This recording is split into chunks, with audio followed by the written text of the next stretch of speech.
নমস্কাৰ সকলো ভালে আছে নিশ্চয় যোৱাকালি মই আহিছিলোঁ শিৱসাগৰলৈ আৰু বৰ্তমানো মই শিৱসাগৰৰ এনে এক সুন্দৰ ঠাইত আছোঁ আপোনালোকক দেখাম মই বাৰু ক'ত আছোঁ আৰু আজিৰ যিটো ভিডিঅ' সেইটো আপোনালোকে আচলতে জানিবলগীয়া কিছু কথা ক'ম কাৰণ অহাকালিলৈ শনিবাৰে হৈছে শনি জয়ন্তী এতিয়া কথা হ'ল শনিবাৰে শনি জয়ন্তী এইটোতো সহজভাৱে মানি লোৱা হ'ল যে হয় শনিবাৰেই শনি জয়ন্তী কিন্তু আচলতে নহয় শনিবাৰে শনি জয়ন্তী ১৩ বছৰৰ পিছতহে অহাকালিৰ এই খুব সুন্দৰ দিনটো আহিছে আচলতে জেঠ মাহৰ অমাৱস্যা দিনটোত শনি জয়ন্তী হিচাপে পালন কৰা হয় বা পালন কৰা হৈ আহিছে জয়ন্তী মানে হৈছে জন্মদিন এতিয়া মই আহোঁ ক'ত আছোঁ আপোনালোকক দেখাওঁ মই আছোঁ শিৱসাগৰৰ ঐতিহ্যমণ্ডিত বা ঐতিহাসিক ঠাই ৰজাৰ কাৰেংঘৰত আৰু আপোনালোকক এয়া দেখাইছোঁ যে কাৰেংঘৰৰ ভিতৰলৈকে বুলি এবাৰ সোমাই যাম আৰু আপোনালোকক সেয়াও দেখাম আৰু লগতে অহাকালিলৈ শনি জয়ন্তীত আপোনালোকে কি কৰিব কি কৰিলে ভাল শুভ ফল পাব সেই বিষয়ে অকণমান কথা পাতিম গতিকে আহক ভিতৰলৈও গৈ থাকোঁ অকণমান শনি জয়ন্তীৰ কথাখিনিও পাতোঁ এতিয়া শনি জয়ন্তী বুলি কোৱাৰ লগে লগে এতিয়া কথা হ'ল যে মই আগতেই কৈছোঁ যে শনিবাৰেই শনি জয়ন্তী বুলি আমি ভাবি লওঁ কিন্তু শনিবাৰেই শনি জয়ন্তী নহয় জেঠ মাহৰ অমাৱস্যা দিনটোতে শনি জয়ন্তী পালন কৰা হয় আৰু যিটো বৰ্তমান ১৩ বছৰৰ পিছতহে আহিছে কাৰেংঘৰৰ ওপৰলৈ উঠি আহিছোঁ খুব ধুনীয়া লাগিছে পৰিৱেশটো অকণমান কাৰেংঘৰো দেখাম আৰু লগতে মই এই বিষয়টোৰ ওপৰতো কথা পাতিম কাৰেংঘৰ মানে ৰজাৰ কাৰেং ৰাজ কাৰেং গতিকে ৰাজ কাৰেং মানে ৰাজ কাৰেঙে আৰু আপোনালোকে চাওক কেনেধৰণে সেই আগৰ দিনত কোনো ধৰণৰ চিমেণ্ট বালি ইটাৰ ব্যৱহাৰ তেনেধৰণে নকৰাকৈ কেনেধৰণে এক সুন্দৰকৈ ৰজাৰ যিসকল সেই সময়ৰ মিস্ত্ৰী তেওঁলোকে কিমান ধুনীয়াকৈ বনাই তুলিছিলে মানে ভাবিলেই আচৰিত লাগে এতিয়া কাৰেংঘৰলৈ এনেকৈ গৈ উঠি যাব লাগিব মই প্ৰায় আপোনালোকক কৈয়ে থাকোঁ যে বৰ্তমান সময়ত শনিৰ অত্যন্ত কষ্ট দিয়া যিটো প্ৰভাৱ হয় চাৰে সাতি বৰ্তমান ৩টা ৰাশিত চলি আছে সেয়া ৰাশি হৈছে মীন ৰাশি কুম্ভ ৰাশি লগতে মেঘ ৰাশি প্ৰথম পৰ্যায়ত আছে গতিকে এই ৩টা ৰাশিৰ উপৰিও যিসকল লোকৰ জীৱনত বহুত বেছি কষ্ট হৈ আছে কোনো কামত তেওঁলোকৰ সফলতা অৰ্জন কৰিব পৰা নাই সকলো দিশতে তেওঁলোকে বিফল বা আপোনালোকে কিবা এটা কাম হাতত দিলে সেই কামটো নহয় টকা পইচাৰ ক্ষেত্ৰত বহুত বেছি কষ্ট হৈ আছে বা আপোনালোকে কোনো দিশতে আপোনাৰ কোনো উন্নতি কৰিব পৰা নাই বদনাম হৈছে জীৱনত একো নকৰিলেও আপুনি বিনা কাৰণত ধৰি লওক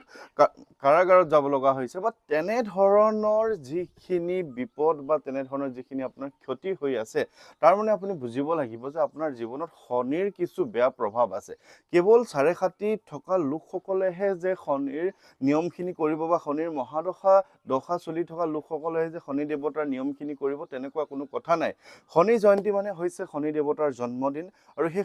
জন্মদিনটোত আমি কেনেধৰণে শনি দেৱতাক সন্তুষ্ট কৰিব পাৰোঁ সেই বিষয়ে অকণমান কথা কওঁ আপোনালোকক যে আপোনালোকে সকলোৱে জানে যে শনি দেৱতাৰ লগত প্ৰভু হনুমানৰ বহুত বেছি এটা সম্পৰ্ক আছে বা বহুকেইটা এনেধৰণৰ প্ৰবাদ আছে যি সময়ত শনি দেৱতা বিপদত পৰিছিলে লংকাত তেওঁক বান্ধি ৰাখিছিলে প্ৰভু হনুমানে তেওঁক উদ্ধাৰ কৰিছিলে বা যেতিয়া শনি দেৱতাই নিজৰ কুপ্ৰভাৱ হনুমান প্ৰভুৰ ওপৰত পেলাব আহিছিলে তেতিয়া হনুমান প্ৰভুৱে হাঁহি সেই প্ৰভাৱ লৈছিলে কিন্তু শনি দেৱতাই সেই প্ৰভাৱ ল'ব পৰা মানে বিস্তাৰ কৰিব পৰা নাছিলে বৰঞ্চ শনি দেৱতাক হনুমানে কষ্টহে দিছিলে গতিকে তেতিয়াৰ পৰা এই দুই প্ৰবাদৰ পৰা বিভিন্ন ধৰণৰ কথা আছে যে হনুমান চালিচা বা হনুমান প্ৰভুক যেতিয়া আমি মাতিম বা হনুমান চালিচা যেতিয়া পঢ়িম তেতিয়া শনি দেৱতাৰ বেয়া প্ৰভাৱৰ পৰা আমি বাচি থাকিব পাৰিম অহাকালিলৈ শনি দেৱতাৰ খুব সুন্দৰ দিন শনি জয়ন্তী গতিকে এই দিনটোত আমি হনুমান চালিচা পাঠ কৰাটো অত্যন্ত জৰুৰী যদিও শনি মন্দিৰত গৈ আপোনালোকে কিছুমান কাম কৰিব লগা আছে যেনেকৈ শনি দেৱতাৰ ওচৰত যেতিয়া আমি যাম শনি মন্দিৰত গ'লে আমি সদায়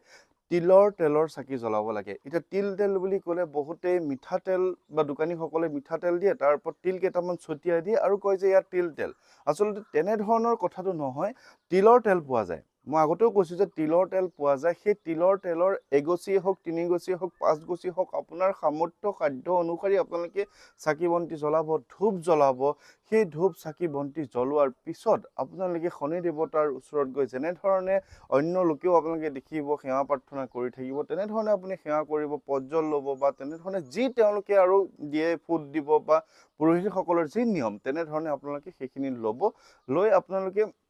তেনেধৰণে শনি মন্দিৰৰ কামখিনি শেষ কৰিব। আৰু যদি আপোনালোকে ওচৰত শনি মন্দিৰ নাই তেনেহ'লে আপোনালোকে জানে যে শনি দেৱতা আহঁত গছৰ তলতো থাকে বা আহঁত গছত শনি দেৱতা থাকে। গতিকে আপোনালোকে শনি মন্দিৰ যিসকলৰ ওচৰত নাই তেওঁলোকে যদি ভাবি আছে কি কৰিম কি নকৰিম, তেওঁলোকে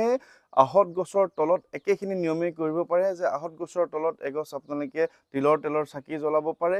আহঁত গছৰ তলত আপোনালোকে সেৱা ল'ব পাৰে, বা তেনেধৰণে আহঁত গছৰ তলত গৈ বা যেনেধৰণে মন্দিৰত মই আগতেও কৈছোঁ যে ওম ছম শনিশ্বৰায় নমঃ, ওম ছম শনিশ্বৰায় নমঃ, কথাটো বুজি ল'ব। ওম ছম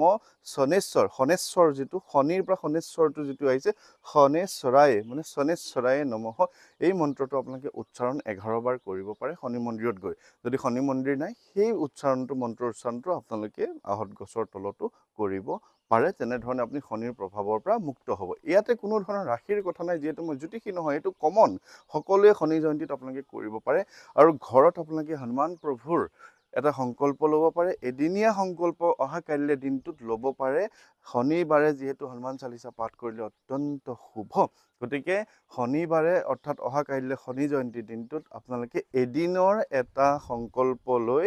3 বাৰ 5 বাৰ 7 বাৰ যাৰ যেনেকুৱা মন সজায় তেনেধৰণে আপোনালোকে হনুমান চালিচা পাঠ কৰিলে শনিৰ প্ৰকোপৰ পৰা আপোনালোকে বাচি থাকিব পাৰিব। এই কথাখিনি আপোনালোকে জানিব লাগে কাৰণেই মই আজি এই কাৰেংঘৰৰ পৰা হ'লেও আপোনালোকক দেখালোঁ। আপোনালোকে জানে যে কাৰেংঘৰ আছে গড়গাঁৱত। এতিয়া গড়গাঁও বুলি কোৱাৰ লগে লগে এয়া কাৰেংঘৰৰ পিছফালটো, শেষৰ ফালটো, আৰু গড়টো আছে সেয়া। আপোনালোকে যদি জংঘলখিনি দেখা পায় সেই জংঘলটোৱে হৈছে গড়। যেতিয়া সেই সৈন্য বিপক্ষ সৈন্য সৈতে যেতিয়া আহে তেতিয়া কাৰেংঘৰৰ ইয়াৰ পৰাই বা তেওঁলোকে সেই গড়টোৰ বাবেই কোনো ধৰণৰ সৈন্য আহিব নোৱাৰে, আৰু ৰজাই ইয়াৰ পৰাই এনেধৰণে, ইয়াতো এনেকুৱা ধৰণৰ এটা আছিলে যেনেধৰণে আজিকালি আৰ্মি বেছবিলাকত এনেধৰণৰ থাকে ন, ইয়াৰ পৰা চাব পৰাকৈ এনেধৰণে সৈন্য, আমাৰ ৰজাৰ সৈন্যসকলে সেই গড় কিবা ধৰি লওক তেওঁলোকৰ সৈন্য সামন্ত যদি আহিছে ইয়াৰ পৰাই চাই থাকিব পাৰে, আৰু ইয়াৰ পৰাই তেনেধৰণে তেওঁলোকে এটেক বা তেনেধৰণে আক্ৰমণ কৰিব পাৰে। গতিকে কিমান এটা ডাঙৰ টেকন'লজি তেতিয়াই ভাবি ৰাখিছিলে। এনেধৰণৰ এটা চাগে সিফালেও আছিলে, সেইটো এতিয়া ভাঙি গৈছে চাগে, তেনেধৰণৰ বুলি ভাবিছোঁ আৰু। গতিকে গড়গাঁৱত আছে কাৰেংঘৰ, সেইটোৱে হৈছে গড়, মানে সিফালৰ পৰা কোনো যাতে আহিব নাই। গড়টো বহুত ডাঙৰ, এনেকৈ এটা বিস্তৃত এৰিয়া, ডাঙৰ এটা এলেকা ধৰি আছে। গতিকে কাৰেংঘৰলৈ আহি এই কথাখিনি জনাবলৈ মন গ'ল। আৰু শনিৰ যিখিনি নিয়ম আপোনালোকে কৰক। শনি দেৱতাৰ কোনো ৰাশিলৈ কথা নাই, সকলোৰে ওপৰত এটা নহয় এটা সময়ত শনিহে আপোনাক প্ৰভাৱ বিস্তাৰ কৰিবই। গতিকে শনি জয়ন্তীৰ দিনা হনুমান চালিচাৰ এদিনীয়া সংকল্প লওক, এবাৰ 3 বাৰ 5 বাৰ 7 বাৰ যেনেকুৱা মন যায় আপোনালোকে হনুমান চালিচা পাঠ কৰক। অহা কাইলৈ একেবাৰে আমিষ আহাৰ গ্ৰহণ নকৰিব, নিৰামিষত থাকক আৰু হনুমান চালিচা পাঠ কৰক, শনি মন্দিৰ যাওক। এই নিয়মখিনি আপোনালোকে কৰক। মনত ৰাখিব, শনি জয়ন্তী 13 বছৰ পিছত শনিবাৰে পৰিছে। মই আকৌ কৈছোঁ, জেঠ মাহৰ অমাৱস্যাৰ দিনটোত শনি জয়ন্তী পালন কৰা হয়। গতিকে জেঠ মাহৰ অমাৱস্যাৰ দিনটো যে শনিবাৰেই পৰিব তেনেকুৱা ধৰণৰ কথা নাই। সোমবাৰ, মঙলবাৰ, বুধবাৰ যিকোনো বাৰ পৰিব পাৰে, কিন্তু শনিবাৰে শনি জয়ন্তী অহা কাইলৈ এটা খুব অত্যন্ত শুভ, একদম শনিৰ আপোনাক কৃপা লাভ কৰিব পাৰে। আৰু শনি দেৱতাই যেতিয়া আপোনাক দিব ধন টকা পইচাৰ পৰা আদি কৰি যিকোনো সামগ্ৰী যেতিয়া আপোনাক দিব, আপোনাৰ জীৱনটো কিমান বেছি উন্নত হৈ যাব আপোনালোকে নিজে জানে। গতিকে ভিডিঅ'টো বৰ বিশেষ দীঘলীয়া নকৰোঁ, এইখিনি নিয়মকে আপোনালোকে কৰক, ভাল ফল পাব। এতিয়া মই দুলীয়াজানলৈ বুলি যাওঁগৈ। গতিকে সকলোৰে কুশল মংগল কামনা কৰি আজিৰ এই ভিডিঅ'টো ইমানতে সামৰণি কৰিছোঁ। ধন্যবাদ, ভালে থাকিব। জয় শ্ৰী ৰাম।